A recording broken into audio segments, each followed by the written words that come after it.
Good morning, welcome to వార్తలు వాస్తవాలు. నా పేరు రాజేష్. పత్రికల్లో వచ్చిన ప్రధాన వార్తలను చూద్దాం. ముందుగా నమస్తే తెలంగాణ.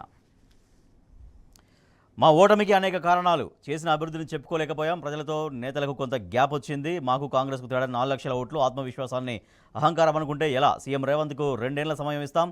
క్షేత్రస్థాయిలో ప్రత్యక్ష పోరాటాలు చేస్తాం. ఫిరాయింపులతో నష్టమే ఎక్కువ. ఢిల్లీలో మీడియాతో కేటీఆర్, హరీష్ రావు మాట్లాడారు.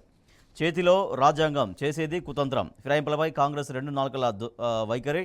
ఆస్కార్ విజేతల రాహుల్ ఫోజులొద్దు, రాజ్యాంగ స్ఫూర్తి కాపాడు. ఎమ్మెల్యేల కోసం ఇంటింటికి రేవంత్. ఫిరాయింపులపై పోరాటమే న్యాయం కోసం రాష్ట్రపతిని కలుస్తామని మాజీ మంత్రి కేటీఆర్ వెల్లడించారు. తాడోపేడో తేల్చుకుంటాం. డిఎస్సీని వాయిదా వేయాలని, మెగా డిఎస్సీని ప్రకటించాలని డిమాండ్ చేస్తూ హైదరాబాద్లోని ఉస్మానియా యూనివర్సిటీ ఆర్ట్స్ కాలేజ్ ఎదుట మంగళవారం ముఖ్యమంత్రి రేవంత్ రెడ్డి దిష్టిబొమ్మను దహనం చేస్తున్న బీఆర్ఎస్వి నాయకులు. అర్ధరాత్రి ఉద్యోగ యాత్ర. డిఎస్సీ వాయిదా వేయాల్సిందని అభ్యర్థుల హెచ్చరిక. 2వ రోజు కొనసాగిన డిఎస్సీ అభ్యర్థుల నిరసన. అయితే కోచింగ్ సెంటర్ల కుట్ర ఇది అంటూ ముఖ్యమంత్రి రేవంత్ రెడ్డి వ్యాఖ్యానిస్తున్నారు. పరీక్షలు వాయిదా పడితే ఒక్కో ఇన్స్టిట్యూట్కు 100 కోట్ల ఆదాయం వస్తుంది.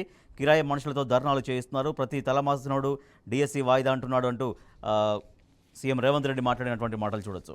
సీఎంగా మోకా వస్తే దోకా చేస్తారా? మెగా డిఎస్సీ ఏమైంది? రేవంత్ రెడ్డి. ఓయూలో మళ్లీ ఉద్యమం నాటి పరిస్థితులున్నాయనేది కేటీఆర్ పేర్కొంటున్నారు. డిఎస్సీ అభ్యర్థుల అరెస్టులు, నిర్బంధంపై ఆగ్రహం. బీఆర్ఎస్ జెండా అండగా ఉంటుందని ఆయన భరోసా ఇచ్చారు. జాతీయ స్థాయిలో ఉద్యమిస్తాం. నిరుద్యోగిని నిర్లక్ష్యం చేస్తే సహించాం. రౌండ్ టేబుల్ సమావేశంలో MP R Krishnaiah, RS Praveen Kumar.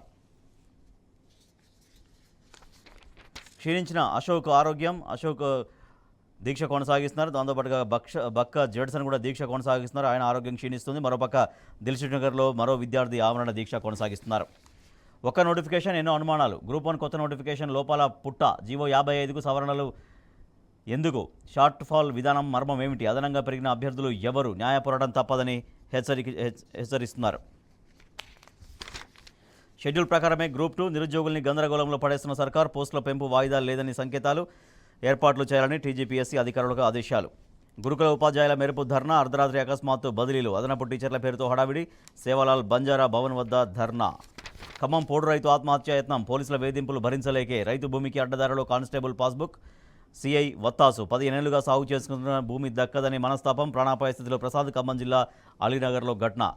అప్పుల బాధతో మహిళా కౌలు రైతు ఆత్మహత్య. రాష్ట్రంలో డీఏపీ కొరత. నేటి నుంచి రైతు భరోసా సదస్సులు అంటూ రైతాంగ సమస్యలు చూస్తున్నాం. సెల్లులకు current bill. KCR free current ఇస్తే కాంగ్రెస్ బిల్లు కట్టమంటోంది. నాయి బ్రాహ్మణ సంఘం నాయకులు తీవ్రంగా ఫైర్ అవుతున్నారు ప్రభుత్వ వైఖరి పట్ల. సింగరేణి కార్మిక సంఘాలపై ఉక్కుపాదం. కేంద్రం వ్యూహ రచన, రాష్ట్రం ఆచరణ. వేలం వ్యతిరేక ఆందోళనలు అణిచివేసే వ్యూహం. మెడికల్ కాలేజీలకు అనుమతుల్లో సర్కారు ఫెయిల్. ఢిల్లీలో రాజకీయ పర్యటనలేనా? ఫిరాయింపులపై ఉన్న శ్రద్ధ వైద్య విద్యార్థులపై లేదా? బీఆర్ఎస్ కార్యాలయాల జోలికి వస్తే తడాకా చూపిస్తా. మాజీ ఎమ్మెల్యే పెద్ది సుదర్శన్ రెడ్డి హెచ్చరిక. అమాత్యుడి అలక. బల్కంపేట ఎల్లమ్మ సాక్షిగా ప్రోటోకాల్ రచ్చ. వీఐపీ లైన్లోకి భక్తులు. తోపులాట. బల్కంపేట ఎల్లమ్మ తల్లి ఆలయం బయట ఫుట్పాత్పై కూర్చున్న మంత్రి పొన్నం ప్రభాకర్, మేయర్ గద్వాల విజయలక్ష్మి. చెదురుతున్న డాలర్ డ్రీమ్స్. అమెరికా ఐటీ రంగంలో సంక్షోభం. చైనా సైబర్ నేరగాళ్ల చెరలో భారతీయులు. 3,000 మంది ఉన్నట్లు అనుమానం. మెజారిటీ బాధితులు తెలుగు వాళ్లే. Telangana today. BRS to expose Congress hypocrisy on defections అనే వార్త చూస్తున్నాం. Explores way to move supreme court approach president and ECI, says KTR.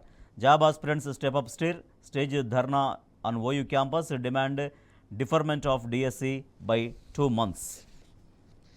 Dialogue only way to peace. Modi tells Putin.